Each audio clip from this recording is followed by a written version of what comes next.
정성이 가득 담긴 오직 당신을 위한 아침. 김선근의 럭키 세븐.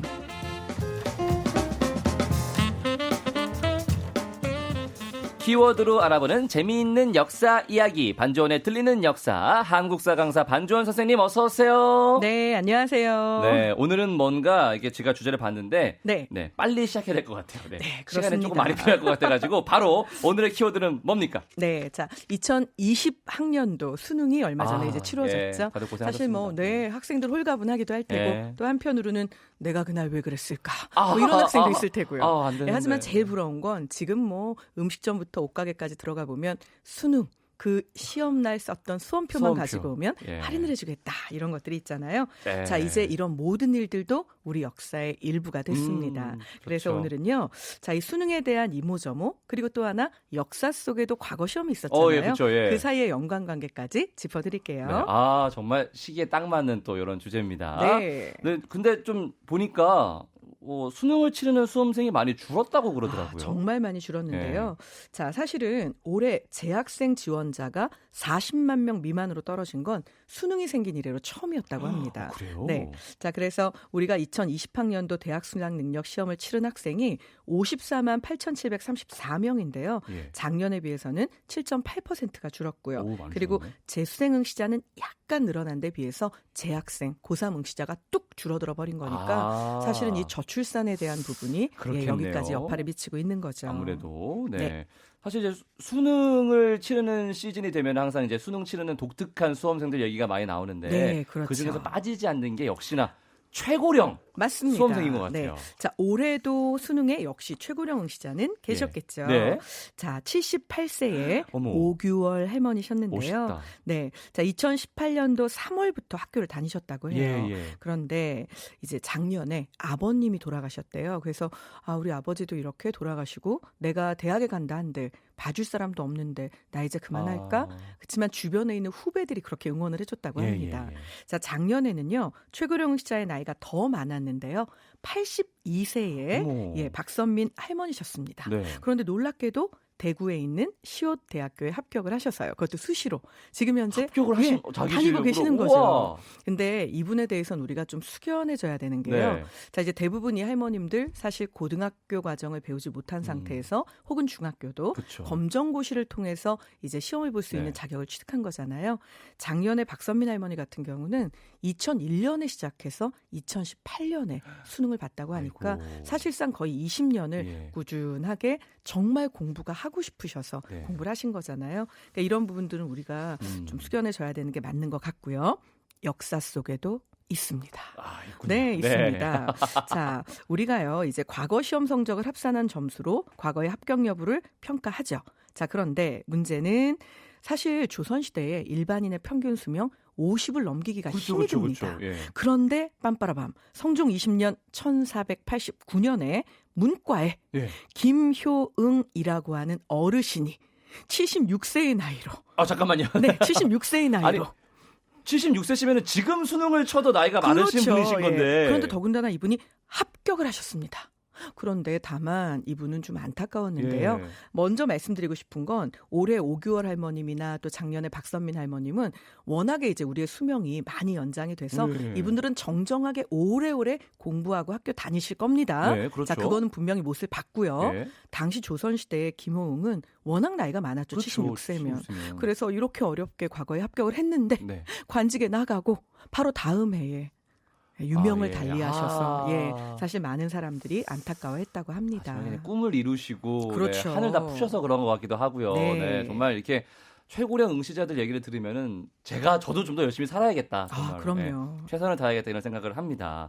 근데 또 부정행위 얘기도 늘 좀 뉴스에 나오는 것 같아요. 네, 올해도 역시나 이 부정행위 있었는데요. 진짜요? 자, 올해부터는요, 또 한 가지 주의하셔야 될 부정행위가 있습니다. 뭔데요? 핸드폰 갖고 들어가면 안 돼. 안 되죠. 이거는 다 알고 계시잖아요. 전자담배 금지입니다.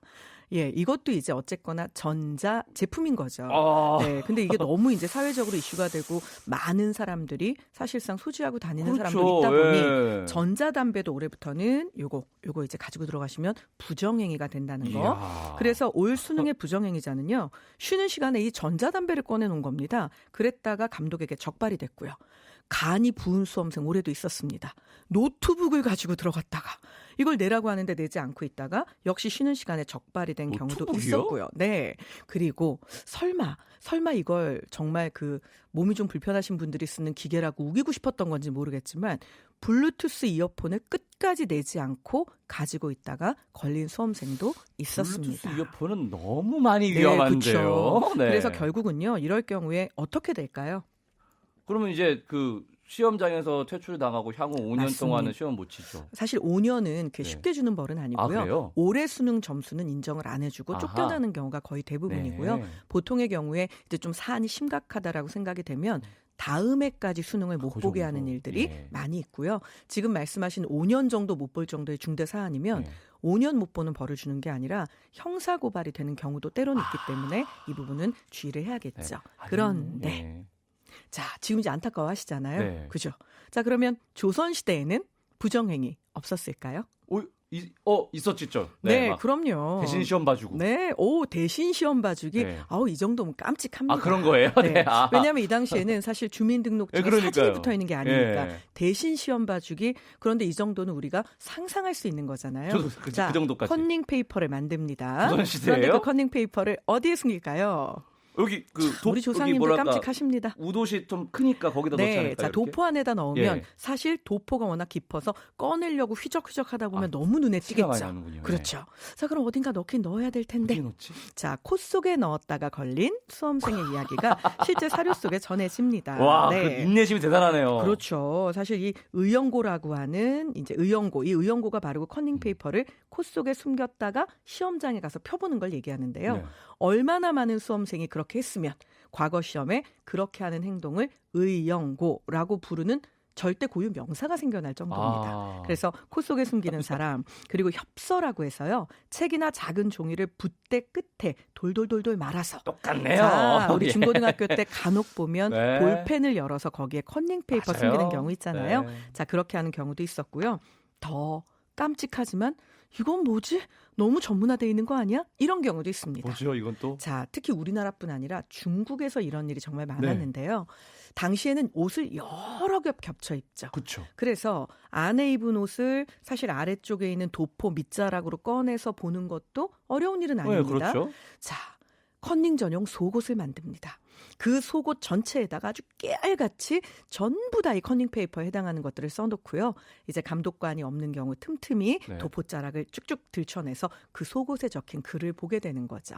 당시 중국에서는요. 이런 도포에 적힌 컨닝 페이퍼만 따로 만들어주는 이런 옷가게, 요게 성행을 했다고 하니까 이 당시에 사실 정말 부정행위를 해서라도 네. 시험에 붙고 싶었던 마음은 참 여러 갈래로 갈라졌던 거죠. 그렇습니다. 하지만 안 된다는 네. 걸 안 되죠. 알고 계셔야 됩니다. 네, 절대 안 되는 거예요. 네. 또 요즘은 또 부정행위 방지를 위해서 필적 확인란 이런 게 생겼나 보네요. 있죠. 예. 자, 필적 확인은요. 말 그대로 이게 네 글씨가 맞냐? 이거 네. 네 시험지 맞아? 자, 이거 네 답안지 맞지? 이걸 확인하기 위해서 똑같죠. 네. 본인의 자필로 네. 특정한 문구 하나를 먼저 써 똑같이. 넣어야 하는 겁니다. 본인임을 확인합니다. 이런 거 썼던 것 그렇습니다. 같아요. 네, 그런데 본인임을 확인합니다. 정말 건조하죠. 너무 메말랐잖아요. 요즘은 그런 거 하지 않습니다. 그래요? 네, 우리 뿌디 너무 구세대네요. 자, 저는 그렇게 써가지고 2020학년도 네. 대학 수학 능력 시험 응시생의 필적 확인 문구는요. 박두진 시인님의 시 별밭에 누워서에서 인용된 문구였습니다. 시를. 네, 그 문구는요. 너무 맑고 초롱한 그중 하나 별이여였습니다. 너는 너무나 맑고 초롱한 별이니까 지금부터 반짝반짝 시험 잘 보자라는 뜻인 거죠. 네, 그런데 사실은요. 지금 뿌디가 너무 감동하니까. 시험 치러 가가지고 네. 그걸 보면서 맞습니다. 이렇게. 실제로 우리 2019년이 불수능이었다 이런 얘기 많이 했잖아요. 예. 그 2019년 불수능에 정말 수험생들을 다독다독거려준 것이 바로 이 필적 확인 문구였는데요. 그 당시에는 김남조 시인의 시에 한 구절이 들어있었고 예. 읽으면서 우는 학생도 있었다고 합니다. 어머나. 그 문구는요. 그대만큼 사랑스러운 사람을 본 일이 없다였습니다. 너는 너무나 사랑스러워. 그러니까 기운내. 예. 이 세상에서 너는 고유한 존재잖아. 라고 필적 확인 문구가 나한테 속삭여주는 거죠. 그래놓고 시험을 그렇게 어렵게 내면. 네, 그렇긴 하지만 예. 뭐 이 외에도요. 뭐 2013학년도에는 정한모 시인의 시가. 그래서 맑은 햇빛으로 반짝반짝 물들이며라는 말도 있었고요. 저는 사실 이거 외에도 좀 가슴이 이렇게 좀 두근두근했던 것들도 있는데요. 2012학년도에 황동규 시인의 너무 유명한 즐거운 편지라는 시가 있습니다. 네. 자, 나는 우체국 앞 계단에서 너에게 편지를 쓴다. 이렇게 시작이 되잖아요. 예. 거기에 보면 이런 문구가 있습니다. 진실로 내가 그대를 사랑하는 까닭은. 그러니까 내가 널 사랑하는 까닭이 네가 공부를 잘해서 이건 아닌 거잖아요. 그렇죠? 그러니까 열심히 해. 너는 너 나름의 의미가 있는 삶이야. 라는 얘기인데요. 네. 근데 한 가지 아쉬운 게 있습니다. 왜요? 이 필적 확인 문구 정말 너무 아름다운 얘기들이 예, 많잖아요. 그러니까요. 그런데 왜 어째서 시작이 된 걸까요? 왜 어째서? 필적 확인을 해야 할 만큼 누군가 했겠죠 또. 역시 우리 네. 뿌디. 우리 뿌디는요. 사설 탐정을 했어도 정말 고객이 넘쳐났을 것 같습니다. 아니죠. 네. 할아버지의 이름을 걸고. 네. 네. 자, 2005년에 우리나라 수능에서 대규모의 부정행위가 발생했었습니다. 대규모? 네, 정말 대규모인데요. 네.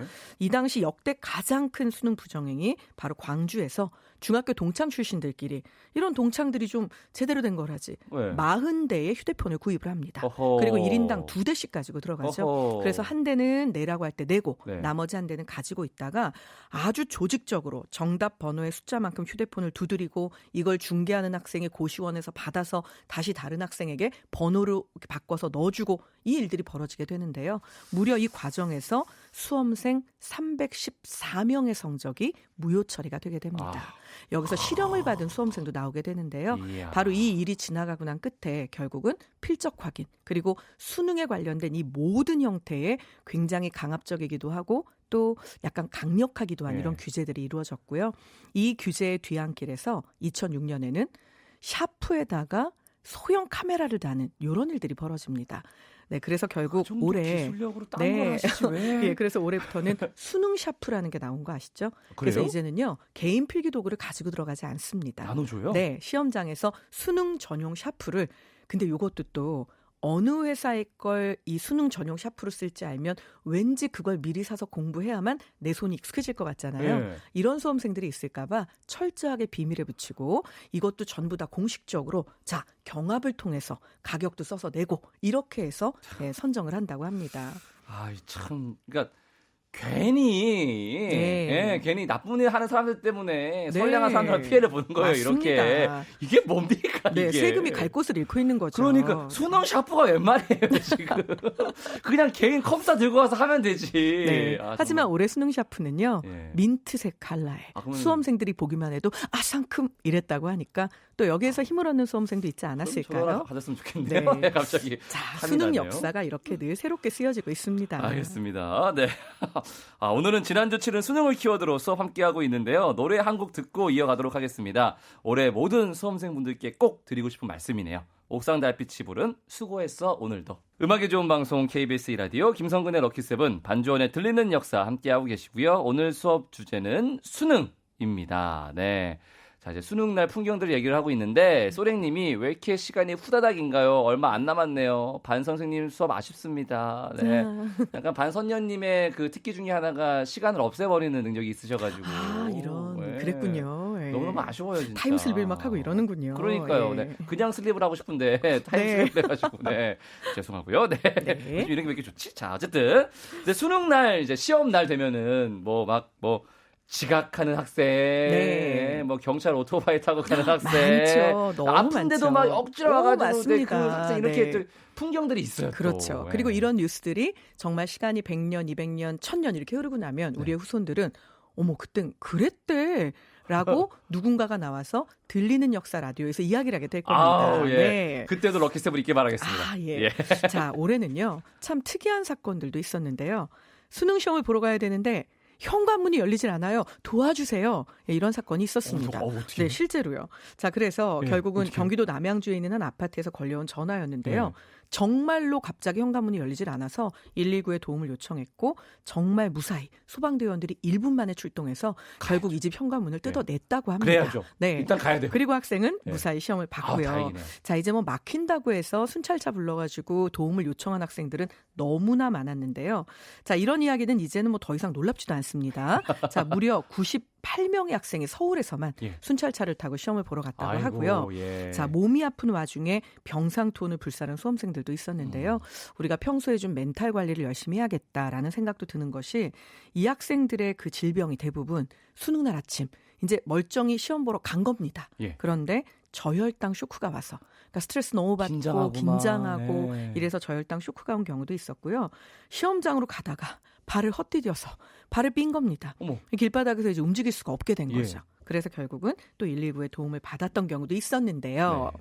여기에서 깜찍하다면 깜찍하고 참 끔찍하다면 끔찍한 어. 실수를 저지른 수험생 C군이 있었습니다. 왜요? 자, 실명은 얘기하지 않을게요. 네. 아직 발표도 안 났는데 C군이 흔들리면 안 되잖아요. 그렇죠. 우리의 C군 왜요? 빰빠라밤 늦잠을 잤습니다. 어떻게? 자, 부산에 있는 우리의 C군 늦잠을 잤는데 문제는 경찰과 연락이 돼서 시험을 보러 가긴 갔습니다만 본인이 원래 시험을 보러 가야 했던 곳은 거리가 좀 있었던 거죠. 네. 그래서 부랴부랴 집에서 가장 가까운 곳에 특별히 거기 가서 시험 봐라 갔죠. 그런데 우리의 C군은 남학생. 자, 시험을 보러 갔던 덕문 여고는 여학생들만 시험을 보는 것이었습니다. 아. 자, 결국은 청일점이 되어서요. 저 여기서 시험 봐야 하나요? 예, 결국은 특별감독관 2명과 함께 수능 시험을 봤다고 합니다. 네. 그래도 본 게 어디예요? 그럼요. 예. 근데 많이 좀 더 긴장되긴 했겠네요. 느낌이 네. 뭔가 좀. 네, 알겠습니다. 자, 그러면 이제 우리가 역사 수업 시간이니까요. 네. 올 수능 네. 한국사에 올 수능. 네, 올 네. 한국사에 어떤 문제가 나왔어요? 자, 네. 뭐 문제는 골고루 나왔습니다. 예. 혹시라도 내년에 수능을 볼 학생들이 저 두근두근 좀 알려주세요. 저 내년에 도움 좀 받게요. 네. 이러실까 봐 아주 간단한 걸 추려드리자면 전근대사, 구석기부터 조선까지 10문항, 그리고 근현대사가 10문항이 출제가 됐고요. 예. 올해 같은 경우 좀 특이했던 건 뭐 정치사가 많이 나오는 거는 한국사에서 늘 같은 기조죠. 그런데 사회사와 문화사가 단 한 문제도 출제가 되지 않았습니다. 작년까지 사회사와 문화사가 꾸준히 늘고 있다는 얘기를 너무 많이 했거든요. 네. 그런데 올해는 이게 나오지 않고요.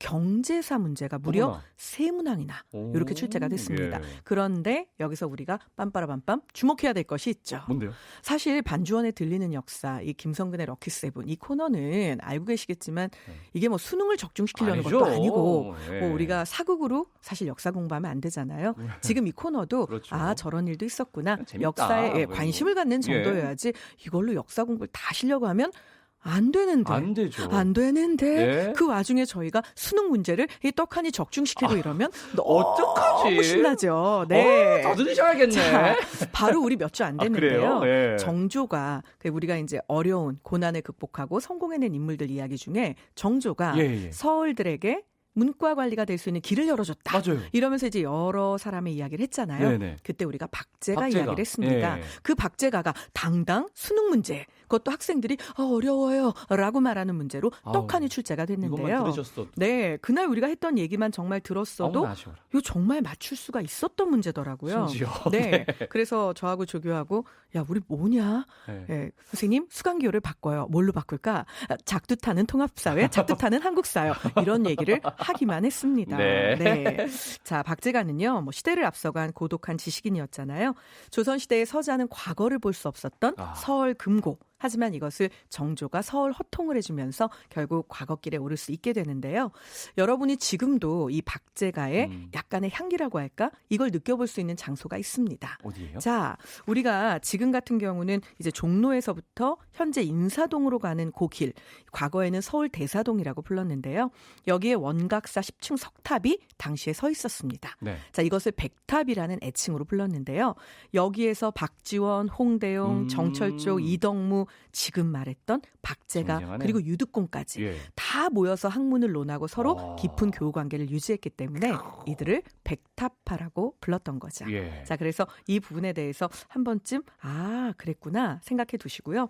북학이라는 책을 씁니다. 네, 그렇죠. 그런데 그 책에서 선진적인 경제에 대한 이야기도 하고 네. 무역이 확대되고 상업을 활성화하면 경제가 발전할 수 있다. 무조건 절약이 능사가 아니다. 적절한 소비는 생산과 경제 발전을 견인한다. 이런 어마어마한 얘기를 합니다. 예. 네, 박제가에 대한 이야기였고요. 네. 자, 여기서 이제 퀴즈를 갑자기 네, 다짜고짜 퀴즈인데 네. 우리 청취자분들도 한번 맞춰봐 주세요. 네. 역대 수능에서 가장 많이 출제되었던 인물을 최근 5개년 수능에서 한 명만 골라보세요. 힌트는 물론 역사 속 인물이고요. 예. 두 번째 힌트는 제가 너무 애정합니다. 힌트가 아니라 정답 알려주신 거 아니에요? 그 정도면? 네, 누굴까요? 이도님. 네, 세종대왕님. 맞습니다. 바로 세종이고요. 그리고 이제 그 세종 다음으로 다 5개년 동안 2번이 출제된 세종은 네. 4번 출제됐거든요. 오. 거의 뭐 매년 나오죠. 네. 그리고 2번 출제됐던 인물은 바로 정조와 신채호였고요. 그러면 사건 가운데 가장 많이 출제된 사건은 뭘까요? 뭘까요? 사건. 임진왜란? 땡입니다. 임진왜란은 3회 출제돼서 2등으로 링크가 됐고요. 최근 5개년간 가장 많이 출제되었던 사건은 1919년에 있었던 우리 민족의 기치를 높이 올렸던 바로 3.1 운동이었습니다. 네. 알겠습니다. 네. 전쟁만 생각을 해가지고 참. 네. 네. 근데 이 수능 시험이 이게 좀 이게 시대 변화를 확실히 좀 반영을 하는 것 같아요. 확실하게 반영을 네. 합니다. 그래서 올해 같은 경우에 뭐 윤리와 사상이라고 하는 과목의 경우를 보면요. 갑질에 대한 내용이 지문에 나오기도 하고요. 빅 브라더라고 해서 정보를 독점하고 사회를 네. 통제하는 관리 권력 혹은 그러한 체계를 일컫는 말 있잖아요. 그렇죠. 비슷한 말로 정보 귀족이라는 표현도 쓰는데 이런 것들이 출제되기도 하고요. 또 사회문화 시험 문제에서는 소방관의 처우 개선에 대한 문제가 어머나, 예. 출제가 되기도 했고요. 영화의 제목은 나오지 않았습니다. 네. 하지만 누구라도 읽으면 기생. 예. 그 기생하는 벌레 네. 이렇게 생각했던 문제도 있었고요. 심지어 인터넷 개인 방송에 대한 문제도 있었다고 합니다. 알겠습니다. 네. 이제 확실히 오늘은 뭔가 좀 더 일상과 맞닿아 있는 그런 역사 수업이었던 것 같습니다. 재미있게 들었고요. 이 코너만 따로 다시 들으실 수 있습니다. 검색창이나 너튜브, 팟캐스트에서 김선근의 럭키세븐을 검색해 보세요. 선생님, 오늘 수업도 감사합니다. 안녕히 가세요. 네, 우리의 하루하루가 또 다른 역사가 된다는 거 잊지 마세요. 아유, 감사합니다. 마무리 멘트까지 어쩜 이렇게 마치 그 필적 확인 문구처럼 완벽했습니다.